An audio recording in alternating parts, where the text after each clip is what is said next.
In this video, I'm going to share with you the exact step-by-step, copy and paste, fill in the blank, how to build your own blue ocean $100 million offer. Let's get right into this bad boy. So there's 7 things we're going to cover today, which is who you're going to make the offer for, what you're going to give them, the data behind how this offer is going to work, how you're going to do it, what is the unique mechanism, the time frame, how you're going to figure out what the time frame is for delivering this offer, what the risk reversal should be if you don't hit your guarantee, and the last thing is how to actually build a blue ocean offer so that you stand out from every single other person out there offering the same thing as you. Let's dive right in. So who is the first thing we're going to talk about? Who are you making this offer for? So who will you be making this offer for? People usually choose one of the following 3 options, which is number 1, they're going to make something for somebody they used to be. For example, I help young entrepreneurs go from being young introverted geeks to being Giga Chads online making a bunch of money. Okay, because I used to be a young introverted geek making no money, stuck in university, working 9 to 5. Now I travel around the world, do whatever I want. And so I help people do that, make that transition. Okay, other people choose number 2, which is somebody they've helped before. For example, maybe that you got big, or maybe you aren't even big, but you helped somebody else get big, or you helped somebody else learn how to read books. And so now you're going to help other people read books, for example, right? So you're going to help somebody that you've helped before. Or number 3 is somebody they feel needs help. For example, nurses, right? Like obviously they haven't had cancer, they haven't had this, they haven't had that, but they want to help somebody they want to help somebody that they feel needs help. Okay, so that is typically, there's obviously more, but that's typically one of the 3 people that somebody will pick as a niche. Now, here's the thing, is once you find your person, it's time to get very, very specific. And this is how you create a blue ocean offer part 1. Part 2 is going to come later at number 7, so don't skip ahead. You're going to need all of this, okay? But you want to get specific. Who are they? What's their age? What's their gender? What is their demographic? What are their passions? What are their interests? What are their pains? It's time to figure as much as you can about this, because the more niche you can get on the person, the better offer you can make, and the more you can charge, because the more relatable you are, right? If you want to get good at hockey, would you hire just a coach or a hockey coach? Well, probably a hockey coach, because he's specified in your niche, and so you want to get as niche as you possibly can. Step number 2 is the what. Okay, there's 2 parts to the what, so pay very close attention here, which is, what are you going to give these people? What are you going to give the niche? Okay, aka what is the dream outcome that they want? And number 2, what is their biggest problem? What are you actually solving, right? Because people make offers all the time, saying, hey, I'll run your ads, or run your ads, or run your ads, but what problem is that solving? So it's time to get very clear on what is the problem, okay? Now, disclosure, you will likely change this in the future. So being perfect on this is not important. We just need to have some idea on what our niche's desire is. So what they truly, truly want. I'm going to read you a quick quote from Eugene Schwartz, one of the best authors, or one of the best marketers ever. It goes as follows. Let's get to the heart of the matter. The power, the force, the overwhelming urge to own that makes advertising works come from the market itself, and not from the copy. Copy cannot create desire for a product. It can only take the hopes, dreams, fears, and desires that already exist in the hearts of millions of people and focus those already existing desires onto a particular product.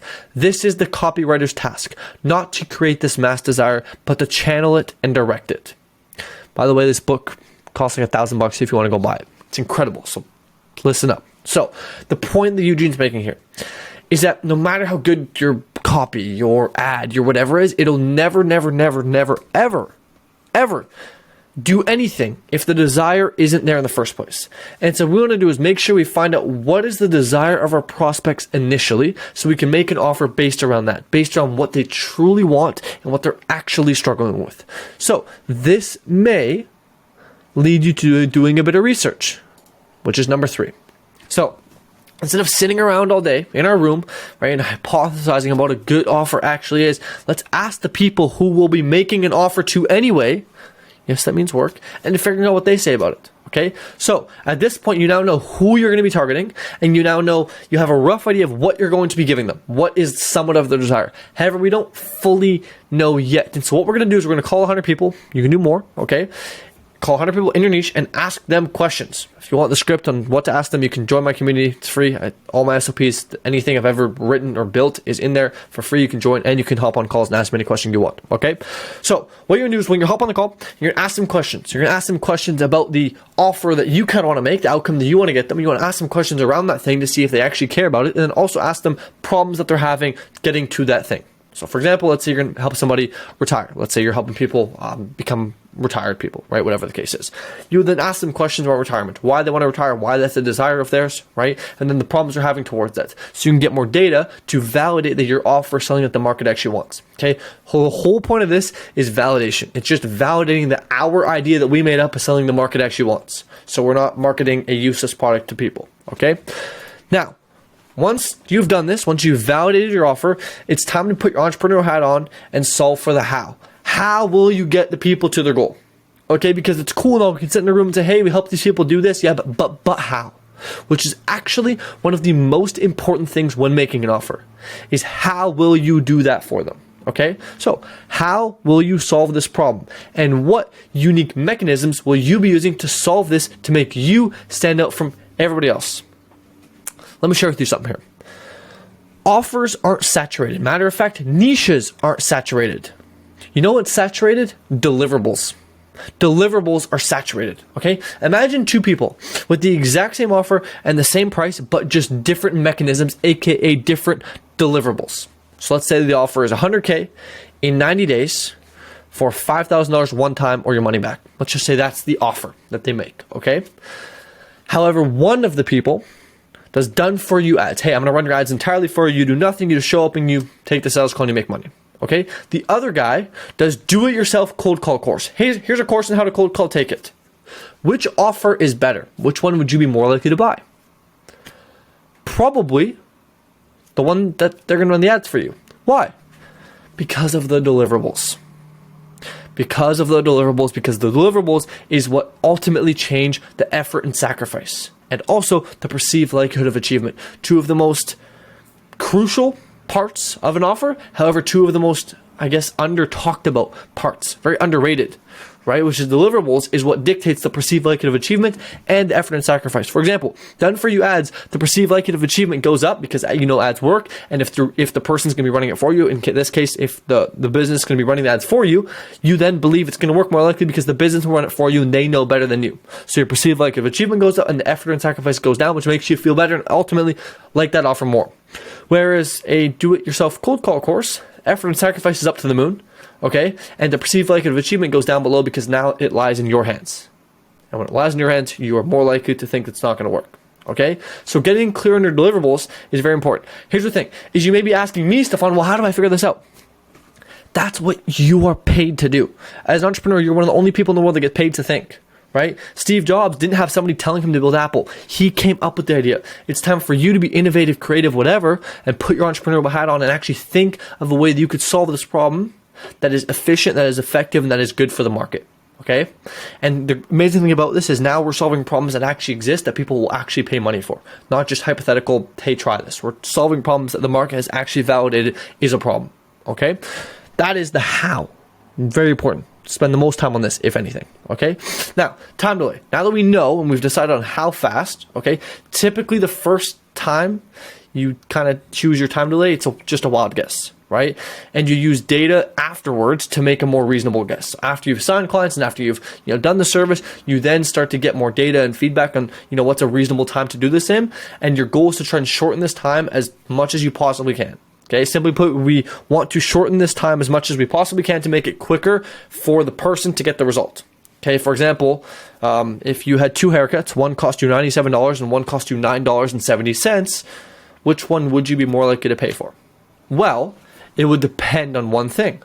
How long does it take? It also depends on how good does the haircut look, but let's imagine all variables are constant except for one thing, which is the time delay. Okay, so the second one takes 12 hours, the first one takes 10 minutes. Now, which one would you rather buy? Well, probably the first one, because you would not want to sit in a chair for 12 hours and get your hair cut, which shows us that the time delay is just as crucial as any of the other factors, because people don't want to wait. People want an outcome. People want nice looking hair, and the quicker they can get that outcome, the more they'll be willing to pay. So time delay is very important. But you want to make it reasonable because you can't just say, hey, I'll get you a result in one day, because you want to make it actually realistic. Let's move on to the last two, which is the risk reversal.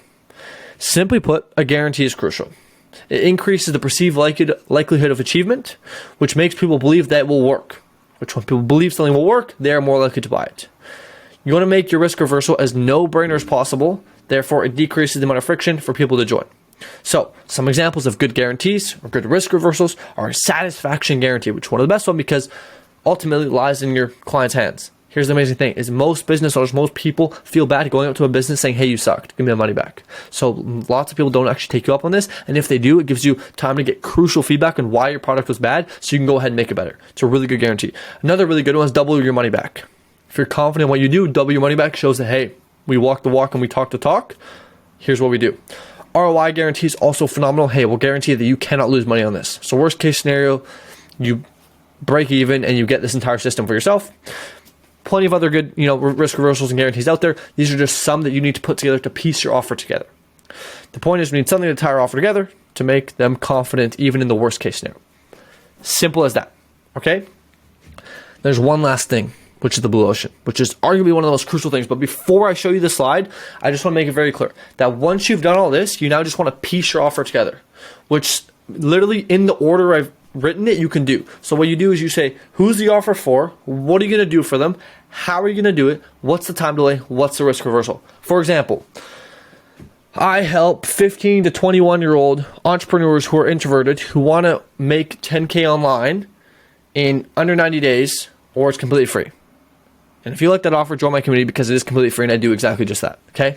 But there you go. That was just an example, right? And then obviously the unique mechanism would be you get to win free one-on-one coaching calls with myself while getting access to hundreds of other entrepreneurs who are in the same place as you.